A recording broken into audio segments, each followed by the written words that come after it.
తెలుగు రాష్ట్రాల్లో ఎండలు మండిపోతున్నాయి. ఏపీ, తెలంగాణలో పలు జిల్లాల్లో వడగాలులు కూడా వీస్తున్నాయి. తెలంగాణలో అయితే 43 డిగ్రీలు ఉష్ణోగ్రతలు దాటిపోయాయి. 130 మండలాల్లో తీవ్ర వడగాలులు వీస్తున్నాయి. సాధారణం కంటే అత్యధికంగా ఉష్ణోగ్రతలు నమోదవుతున్నాయి.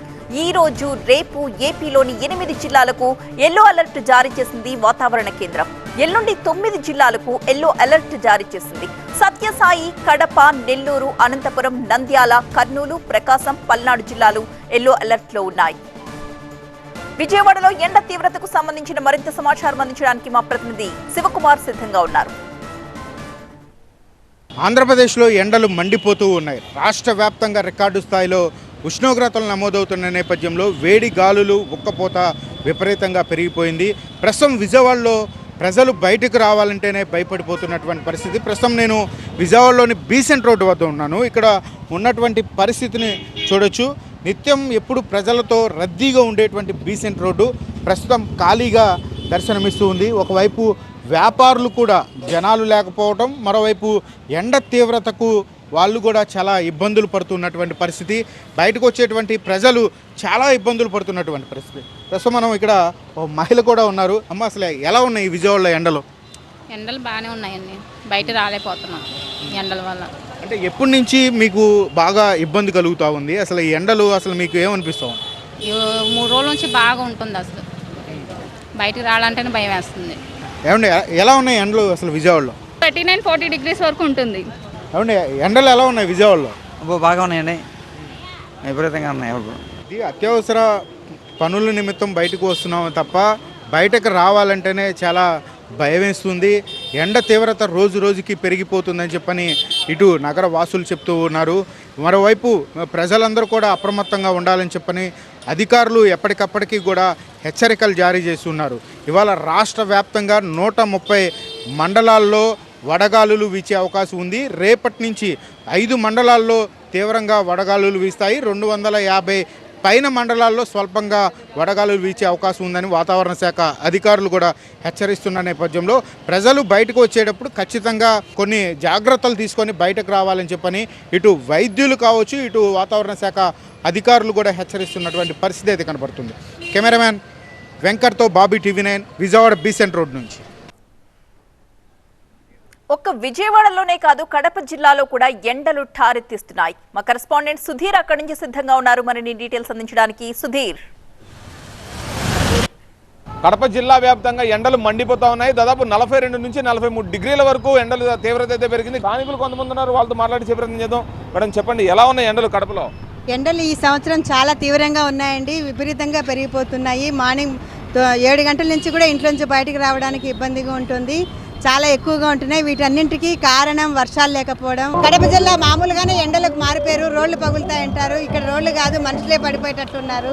దాదాపు సాయంత్రం 6 గంటల వరకు కూడా ఎండ తీవ్రత ఉన్న పరిస్థితులు అయితే కనబడతా ఉన్నాయి. డాక్టర్లు కూడా చెప్తుంది ఏంటంటే ఎవరు కూడా ఉదయం 10 లోపే పనులన్నీ పూర్తి చేసుకోవాలి, సాయంత్రం 4:30-5 తర్వాత మళ్ళీ పనులను ప్రారంభించాలని చెప్పి చెప్తా ఉన్నారు. ఏదేమైనా కడప జిల్లా వ్యాప్తంగా అయితే పూర్తిగా ఎండలు చాలా ఘోరంగా ఉన్నాయని చెప్పేసి చెప్పుకోవచ్చు. ఇప్పటికైనా ప్రజలైతే అప్రమత్తంగా ఉండాలి, వడదెబ్బలు తగలకుండా ప్రికాషన్స్ తీసుకోవాలని చెప్పేసి కూడా డాక్టర్లు చెప్తా ఉన్నారు. అలాగే ప్రభుత్వ అధికారులు కూడా ఎక్కడా కూడా ఇబ్బంది లేకుండా, ప్రజలకు అసౌకర్యం కలగకుండా చలివేంద్రాలు ఏర్పాటు చేయడం, ఏ విధమైన ఎండ తీవ్రత తగలకుండా కొన్ని ప్రికాషన్స్ అయితే తీసుకునే విధంగా చర్యలు తీసుకోవాలని చెప్పి స్థానికులు చెప్తా ఉన్నారు. కెమెరా పర్సన్ రాయిస్తో సుధీర్, TV9, కడప జిల్లా నుంచి. అదే ఆంధ్రాలో సిచ్యువేషన్ ఏ ప్రాంతంలో చూసినా కూడా 40 డిగ్రీల పై మాటే వినిపిస్తోంది. జనమంతా కూడా ఎండలకి విలవిలలాడిపోతూ ఉన్న పరిస్థితి. ఇటు తెలంగాణ చూస్తే, తెలంగాణ వరంగల్ జిల్లాలో ఉక్కపోతతో జనం ఉక్కిరిబిక్కిరైపోతున్నారు. మరింత సమాచారం మా సీనియర్ కరెస్పాండెంట్ పెద్దీష్ అందిస్తారు. బాణుడి దెబ్బకు జనం అబ్బా అంటున్నారు. 2 తెలుగు రాష్ట్రాల్లో ప్రజలు ఎండ తీవ్రత నుండి ఉపశమనం కోసం పడరాని పాటలు పడుతున్నారు, ఉక్కపోతతో ఉక్కిరిబిక్కిరి అవుతున్నారు. ఇక్కడ చూసినా ఈ విధంగా ఎండ తీవ్రత నుండి ఉపశమనం కోసం ప్రత్యామ్నాయ ఏర్పాట్లు చేసుకొని వాళ్ళంతా బయటకు వెళ్తున్నారు. చూస్తున్నాం మనం, ఇది హన్మకొండ జంక్షన్. ఇక్కడ నిత్యం రద్దీగా ఉండే ప్రాంతంలో ఈ విధంగా ఎండ తీవ్రత నుంచి ఉపశమనం కోసం వాళ్ళంతా ప్రత్యామ్నాయ ఏర్పాట్లు చేసుకొని బయటకు వెళ్తున్నారు. ఇక్కడ ట్రాఫిక్ పోలీసులు ఉన్నారు. ఎండ తీవ్రత నుంచి ఎట్లాంటి జాగ్రత్తలు తీసుకుంటూ వారు విధులు నిర్వహిస్తున్నారో తెలుసుకుందాం. చెప్పండి, ఈ సన్ ఎఫెక్ట్ నుంచి ఎటువంటి జాగ్రత్తలు తీసుకున్నారు? మేము మా పై అధికారుల ఉత్తర్వుల మేరకు మేము ఈ యొక్క ఎండలో విధులు నిర్వహించడం జరుగుతుంది. ఎట్లా ఉంది ఎండ సన్ ఎఫెక్ట్? ఎండ తీవ్రత ఈ 2-3 రోజుల సంది చాలా ఎక్కువ ఉన్నది. పిల్లల ఎగ్జామ్స్ కారణంగా కూడా ట్రాఫిక్ కూడా చాలా పెరిగింది. అయినా కూడా మేము సిగ్నల్స్ ఉన్నా కూడా మేము ఇక్కడ సక్రమంగా విధులు నిర్వహించడం జరుగుతున్నది. ఎండ తీవ్రత ఇబ్బందికరంగా లేదా మీకు? ఇబ్బంది అంటే మేము దీనికి మా పై అధికారులు మాకు సరైన ట్రైనింగ్ ఇవ్వడం జరిగింది. ఎండలో ఎట్లా ఉద్యోగం చేయాలి, ఏ విధంగా ప్రికాషన్స్ తీసుకోవాలి, ఏ విధంగా ఉద్యోగం చేయాలని కూడా మాకు ట్రైనింగ్ ఇవ్వడం జరిగింది. దాని ప్రకారం మేము తగు జాగ్రత్తలు తీసుకుంటూ కూడా ఉద్యోగం చేస్తున్నాము. ఎట్లా ఉంది ఎండ తీవ్రత? చాలా ఎక్కువగా ఉంది. బయటికి వస్తే కానీ ప్రికాషన్ తీసుకుంటున్నాం. వితౌట్ క్యాప్ అండ్ స్పెట్స్ బయటికి రాలేకపోతున్నాము.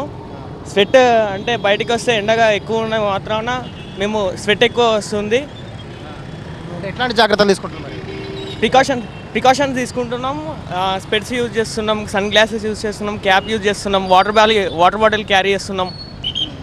ఇక్కడ చూసినా ఇటు వరంగల్ ఉమ్మడి జిల్లా వ్యాప్తంగా ఇదే పరిస్థితి ఉంది. రెండు తెలుగు రాష్ట్రాల్లో కూడా ఇదే విధమైనటువంటి పరిస్థితి ఉంది. రాబోయే 3 రోజులు కూడా ఇదే విధంగా ఎండ తీవ్రత ఎక్కువగా ఉంటుంది. ఇంకా వడగాళ్ళు ఉంటాయని చెప్పి వాతావరణ శాఖ సూచిస్తున్న నేపథ్యంలో కూడా ప్రతి ఒక్కరు కూడా తీవ్ర ఆందోళన చెందుతున్నారు. ఇంకోవైపు కూలీలు పర్టికులర్గా ఇప్పుడు మిర్చి కానీ వరి చేతికొచ్చే సమయం. సో ఇటువంటి పరిస్థితుల్లో కూలీలు కూడా కూలీ పనులకు వెళ్ళి కూడా వడదెబ్బకు గురై తీవ్ర అస్వస్థకు గురైనటువంటి పరిస్థితి కనిపిస్తుంది. సో ఇటు తెలుగు రాష్ట్రాలతో పాటు అటు ఉమ్మడి జిల్లా వ్యాప్తంగా కూడా వరంగల్ ఉమ్మడి జిల్లా వ్యాప్తంగా కూడా ఎండ తీవ్రత విపరీతంగా ఉన్న నేపథ్యంలో ప్రజలంతా కూడా అల్లాడుతున్నటువంటి పరిస్థితి కనిపిస్తుంది. సో ఎండ తీవ్రత ఎక్కువగా ఉన్న నేపథ్యంలో సాధ్యమైనంత వరకు పగటిపూట ఎవరు కూడా ఇళ్ళ నుండి బయటికి వెళ్లకుండా ఉంటేనే మంచిదని చెప్పి కూడా వైద్యులు సూచిస్తున్నారు. తప్పనిసరి పరిస్థితుల్లో బయటికి వెళ్ళిన వారు మాత్రం ఈ ఎండ ఎక్కువగా నేరుగా ఒంటి మీద పడకుండా తగు జాగ్రత్తలు తీసుకోవాలి, ఖచ్చితంగా తగిన వాటర్ తీసుకోవాలని చెప్పి కూడా సూచిస్తున్నారు. Vote studio. ఎండలతో మనుషులు మాత్రమే కాదు జంతువులు సైతం అల్లాడిపోతున్నాయి. హైదరాబాద్ జూలో పరిస్థితిపై మరింత సమాచారం మా సీనియర్ కరెస్పాండెంట్ లక్ష్మీకాంత్ అందిస్తారు. ఇప్పుడు తాజాగా పెరుగుతున్న ఉష్ణోగ్రతల దాటికి జనం ఉక్కపోతతో ఒకవైపు అల్లాడిపోతుంటే మరోవైపు వన్యప్రాణి జీవనం ఎలా ఉంది, వాటికి సన్ స్ట్రోక్ ఎఫెక్ట్ ఏ విధంగా పడుతుంది. అయితే ఈ నేపథ్యంలో మనం జూలో ఉన్నాం, హైదరాబాద్ జూలో. మీరు చెప్పండి, ఎలాంటి ప్రికాషన్స్ ప్రస్తుతం ఇక్కడ తీసుకుంటున్నారు? ఎండలు అధికంగా ఉన్నాయి కాబట్టి మా అధికారుల సూచనల మేరకు ఇప్పుడు కింద ఇసుక చేయడం, తర్వాత గ్రీన్ షెడ్ వేయడం, ఫాగర్స్ తిరుగుతున్నాయండి. ఫాగర్స్ కూడా అరేంజ్ చేయడం జరిగింది. దాంతోపాటు తినే ఫుడ్లో కూడా కొద్దిగా ఇప్పుడు వెరైటీస్ వేయడం జరుగుతుంది కూలింగ్ కోసం. గ్లూకోన్ డి వేయడం కానీ, దానికి కూడా మన జంతువులకు మనకు ఎట్లా సన్ స్ట్రోక్ వస్తాం మా పిల్లలకు కూడా ఎట్లా వస్తుందంటే అట్లా రాకుండా మన చిన్న పిల్లల లెక్క చూసుకుంటే వాటికి కూడా మనం జాగ్రత్తలు తీసుకుంటున్నాము. ఎప్పటికప్పుడు ఈవినింగ్ 2 అవర్స్కి ఒకసారి మేము వాటర్ స్ప్రింక్లరింగ్ చేస్తూనే ఉంటాం. బగబగా పెరుగుతున్నటువంటి ఎండల దాటికి ఒక జనమే కాదు, వన్యప్రాణులు కూడా మొత్తం వాటికి ఎండ దాటికి విలవిల్లాడిపోతున్నాయి. అయితే జూలో మాత్రం వాటికి ఆ పరిస్థితి లేకుండా ముందు జాగ్రత్తగా ఫిబ్రవరి నుంచే ఇక్కడ ఎండ దాటిని ఎదుర్కోవడానికి, సన్ స్ట్రోక్ తలగకుండా ఉండడానికి వాటర్ స్ప్రేయింగ్ చేస్తున్నారు. ప్రత్యేకంగా స్ప్రింక్లర్లను ఏర్పాటు చేశారు. మనుషులకు ఇచ్చే మాదిరిగానే గ్లూకోన్ డి లాంటి గ్లూకోజ్ను వాటర్లో కలిపి వాటికి తాగడానికి ఇస్తున్నారు. అయితే ఇదే కాకుండా వాటికి బీఫ్, మాంసం లాంటి ఇచ్చే ఫుడ్లో కూడా ప్రత్యేకంగా వాటికి ఎండ వేడి కానీ వడగాల్పుల ధాటికి ఎలాంటి అనారోగ్య పరిస్థితులకు గురి కాకుండా ప్రత్యేకంగా మెడికేషన్ ప్రత్యేకంగా వాటికి ఇచ్చే పరిస్థితి ఉంది. కేవలం ఎండలు రోజు రోజుకు పెరుగుతున్న నేపథ్యంలో, ఈ ఉష్ణోగ్రతలు పెరుగుతున్న నేపథ్యంలోనే వీటికి ప్రత్యేకించి కేర్ తీసుకుంటున్నారు ఇక్కడ జూ నిర్వాహకులు. కెమెరా పర్సన్ హరికృష్ణతో లక్ష్మీకాంత్, TV9 హైదరాబాద్. అత్యవసరమైతే తప్ప ఎండలో తిరగొద్దు అని వాతావరణ శాఖ అధికారులు సూచనలు చేస్తున్నారు. అలాగే ఎవరికి వారు తమని తాము కాపాడుకోవడానికి, ఎండ నుంచి రక్షించుకోవడానికి తగిన చర్యలు తీసుకోవాలని కూడా సూచిస్తున్నారు.